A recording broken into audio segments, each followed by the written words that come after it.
afternoon. I'm very pleased to join Secretary Panetta and our Defense and Foreign Minister colleagues here in Brussels for this meeting, the Joint Ministerial of NATO, to prepare for the upcoming NATO summit in my birthplace, Chicago. The main focus of our conversations today was Afghanistan, which I will focus on tomorrow at the meeting of our ISAF partners. But let me say how grateful the United States is for the solidarity and steadfastness of our NATO allies and ISAF partners. As difficult a week as this has been in Kabul and other parts of Afghanistan, the big picture is clear. The transition is on track. The Afghans are increasingly standing up for their own security and future, and NATO remains united in our support for the Lisbon timetable and an enduring commitment to Afghanistan. The attacks at Kabul this week show us that while the threat remains real, the transition can work. The response by the Afghan National Security Forces were fast and effective, and the attacks failed. Not long ago, this kind of response by Afghans themselves would not have been possible. So the Afghans are proving themselves increasingly ready to take control of their own future. Now, by their nature, transitions of any kind are challenging. There will be setbacks and hard days. But clear progress is happening, and today NATO reaffirmed our commitment to stand with the Afghans to defend stability and security, to protect the gains of the last decade, and to prevent there ever being a return of al-Qaeda or other extremists operating out of the Afghan territory.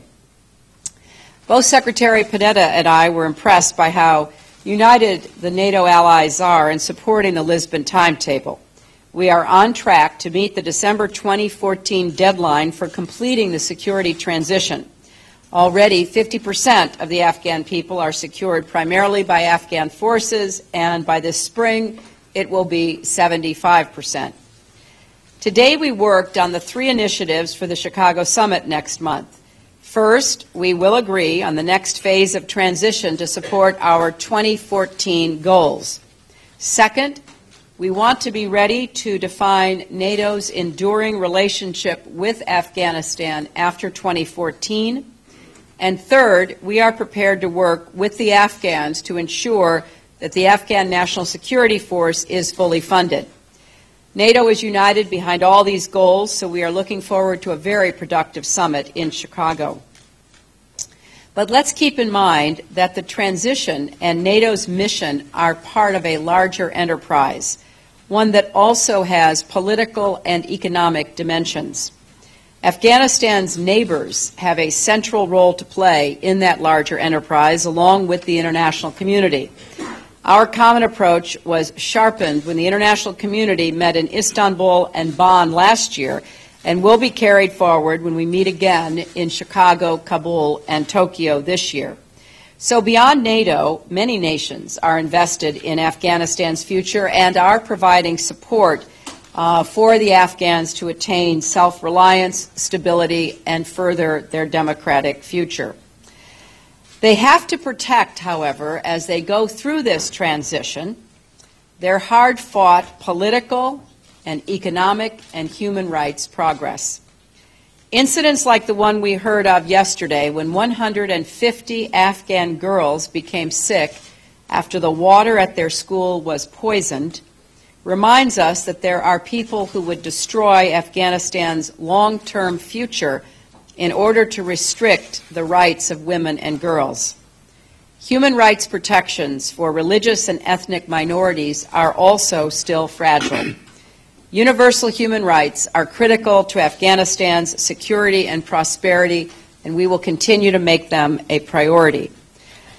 While NATO has worked very hard to assist the people of Afghanistan, NATO has also been changed by this experience. The alliance is now a leading force for security, not just in the Atlantic region, but globally. We are steadily deepening and broadening the partnerships NATO has with dozens of countries around the world and our partners are adding valuable capability, legitimacy, and political support to NATO's operations and missions from the Mediterranean and Libya to Kosovo and Afghanistan.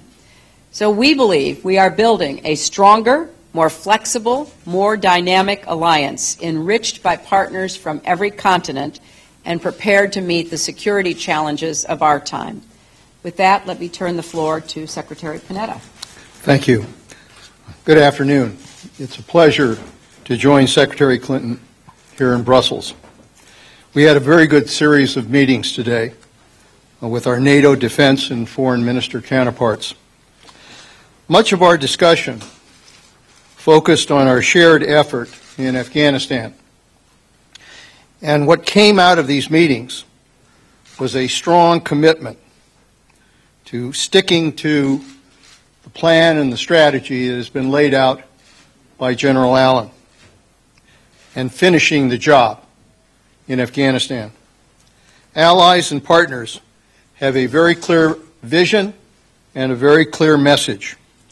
Our strategy is right, our strategy is working, and if we stick to it, we can achieve the mission of establishing an Afghanistan that can secure and govern itself and never again become a safe haven for terrorists to plan attacks on our country or any other country. All of us are committed to the goals that were set out in the Lisbon framework, including continuing the transition to full Afghan security leadership by the end of 2014. We know there will be continuing challenges, and we saw some of those challenges over this last weekend. This is a war. There will be losses. There will be casualties. There will be incidents of the kind that we have seen in the last few days. But we must not allow any of that to undermine our commitment to our strategy.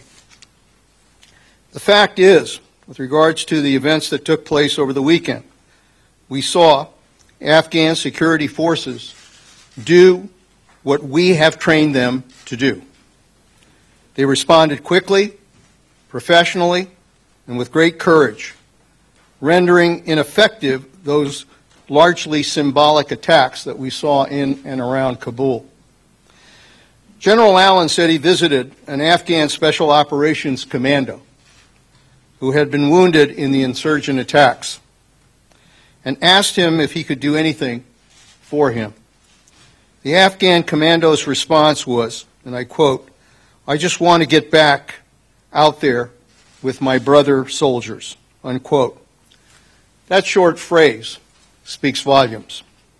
As General Allen has made clear, history proves that insurgencies are best and ultimately defeated not by foreign troops, but by indigenous security forces, forces that know the ground, that know the territory, that know the culture, that know the neighborhood.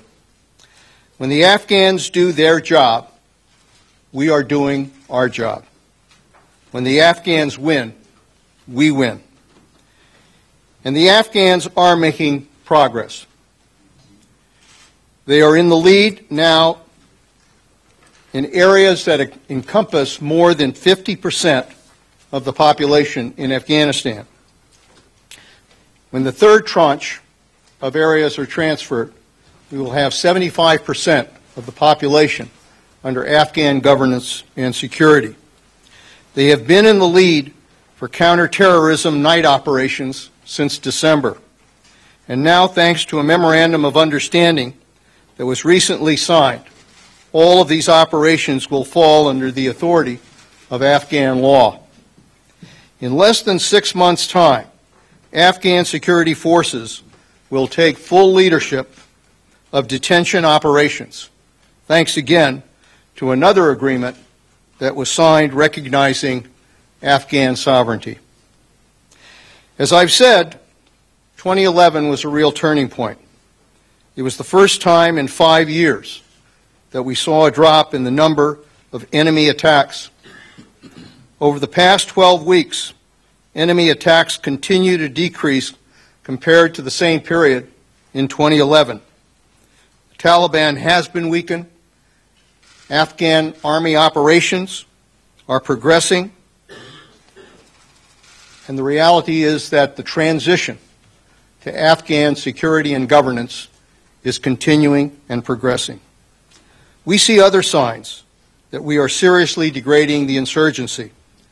By January 2011, 600 Taliban had integrated into the society. This month, that number topped 4,000. We intend to build on this success. We're committed to an enduring presence in Afghanistan post-2014 and a continuing effort to train, advise, and assist the ANSF in protecting the Afghan people and denying terrorists a safe haven. We cannot and we will not abandon Afghanistan. The key to our enduring partnership is continued international support. We cannot shortchange the security that must be provided by the Afghan forces now and in the future. Today, I also discuss with my NATO counterparts the steps needed to ensure that the alliance has the right military capabilities for the future. Across the board, allies are making important commitments to smart defense with opportunities for new capabilities in ISR, missile defense, and air-to-air refueling. While significant progress has been made, important work lies ahead. The NATO we build is not only the force of today, it must be the force of 2020. I'm pleased to announce that earlier today, along with Czech Defense Minister Rodham, I signed the Reciprocal Defense Procurement Agreement with the Czech Republic. The agreement reaffirms the importance and vitality of the U.S.-Czech defense relationship and enhances our cooperative security relationship. And as you know, this is the last high-level meeting before the Chicago summit in May. I think Secretary Clinton and I will take back to President Obama the results of these discussions, and I believe we have helped lay the groundwork for a very successful summit, and most importantly, for a strong and enduring NATO alliance. We'll take three today. Let's start with Reuters. Arshad Mohammed, please. Madam Secretary, I'm sure that you will have seen that the violence, the government violence continues in Syria. Homs continues to be shelled, I think, almost every day since the ceasefire ostensibly took effect.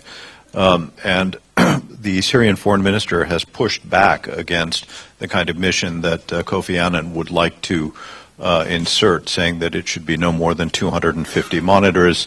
They don't need their own helicopters and mobility, and they should be from friendly countries.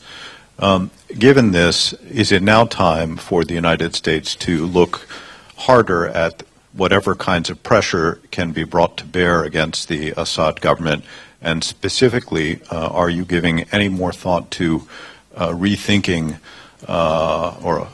your previous opposition to others arming the rebels? And are you giving any more thought to trying to get the Arabs to impose a more forceful sanctions regime on Syria?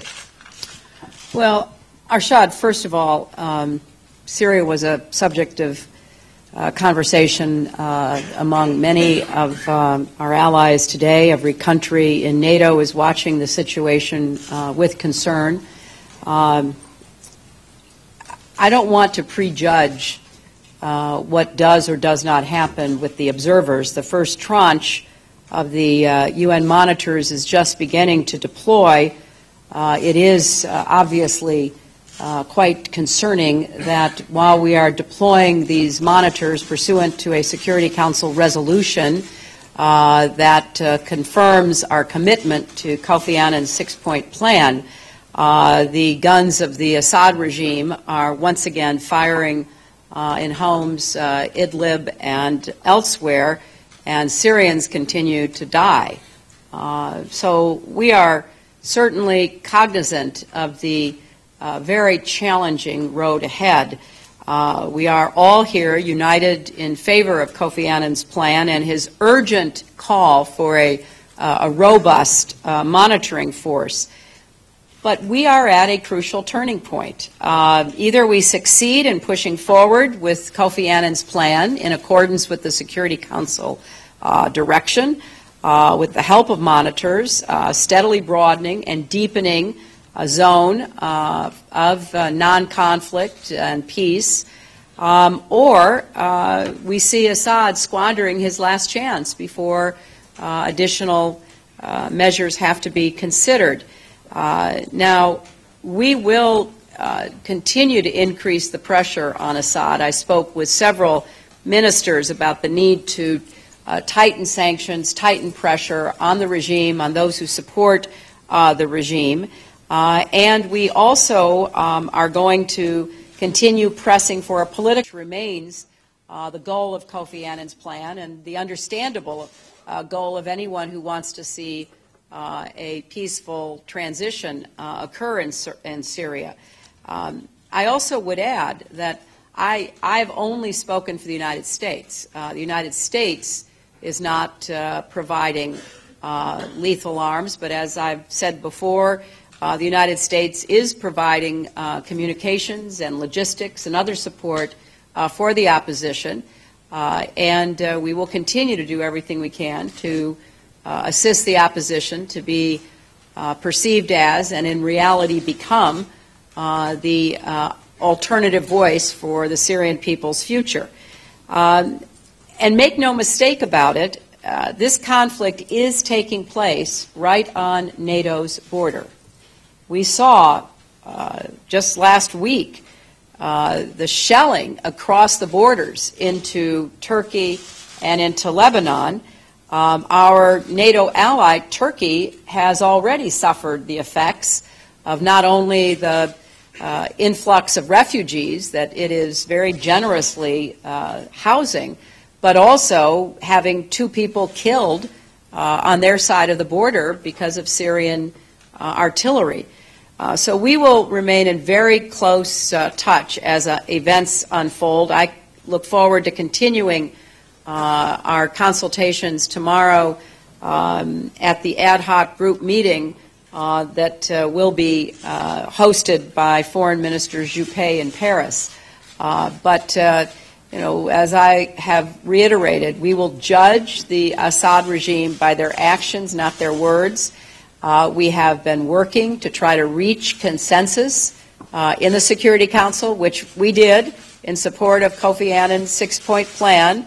The burden has shifted not only to the Assad regime, but to those who support it, to be forced to explain why, after time and time again, stating that they will end the violence continues.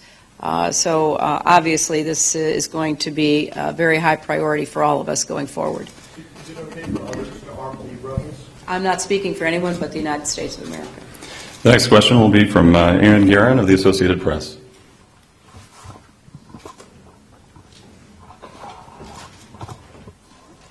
Yes, to both of you, please. Could I ask you to comment on publication today of photos purportedly showing U.S. troops posing with the corpses of Taliban militants? What did you think when you heard about this? What did you think when you saw the photos? And doesn't this sort of undermine all the progress that you claim and the strategy you laid out just a moment ago? Secondly, if I could ask each of you to respond to President Karzai's remark yesterday that he would like a firm written commitment of $2 billion a year from the United States for security forces. Should he be concerned that you're going to renege on that promise, and why doesn't he just take your word for it? With regards to the photos, I've strongly condemned what we see in those photos, as has General Allen. That behavior that was depicted in those photos absolutely violates both our regulations and, more importantly, our core values. This is not who we are, and it's certainly not who we represent when it comes to the great majority of men and women in uniform who are serving there. I expect that the matter will be fully investigated. That investigation has already begun. This is a matter that goes back, I believe, to 2010. but it needs to be fully investigated, and that investigation, as I understand, is already underway. And wherever those facts lead, we will take the appropriate action. If rules and regulations are found to have been violated, then those individuals will be held accountable. Let me also say this. This is war. And I know that war is ugly and it's violent. And I know that young people, sometimes caught up in the moment, make some very foolish decisions. I am not excusing that. I'm not excusing that behavior. But neither do I want these images to bring further injury to our people or to our relationship with the Afghan people. We had urged the LA Times not to run those photos. And the reason for that is those kinds of photos are used by the enemy to incite violence. And lives have been lost as a result of the publication of similar photos in the past. So we regret that they were published. But having said that, again, that behavior is unacceptable, and it will be fully investigated. With regards to President Karzai's comment, we, as both Secretary of State and I know from our own experience, we have to deal with Congress when it comes to what funds are going to be provided, and we don't. Nor do we do not have the power to lock in money for the Afghans or anybody else. Did you apologize on behalf of the United States for those photos or the actions depicted in them in your meetings today? I was not asked about it, but obviously my apology is on behalf of the Department of Defense and the U.S. government. And the final question will come from Petra de Koning of NRC Handelsblad, a Dutch newspaper. Madam Secretary, the Secretary General told us that some allies already came up with contributions for the Afghan army after 2014. Are you satisfied with this? And while this was not a pledging conference, what do you expect? What amounts do you expect from the allies to come up with? Thank you. Well, we were very encouraged by the commitment from the NATO allies to the funding of the Afghan National Security Forces. We believe that we are on the path to ensuring that these security forces, which as Leon has just said, made such progress because of our training and mentoring over the last few years, will have the resources necessary to protect the Afghan state and the Afghan people. So I'm going to let individual countries make their own announcements, but as we move forward toward the NATO summit, one of the goals is to ensure that NATO has an enduring relationship with Afghanistan, and in many ways, not just in terms of financial commitments, but in other ways as well. A lot of the member countries are stepping up and talking about what they intend to do. And similarly, tomorrow we expect to hear from a number of our ISAF partners about their continuing commitment as well. So I think both Leon and I were encouraged and believe we're making progress. Thank you very much.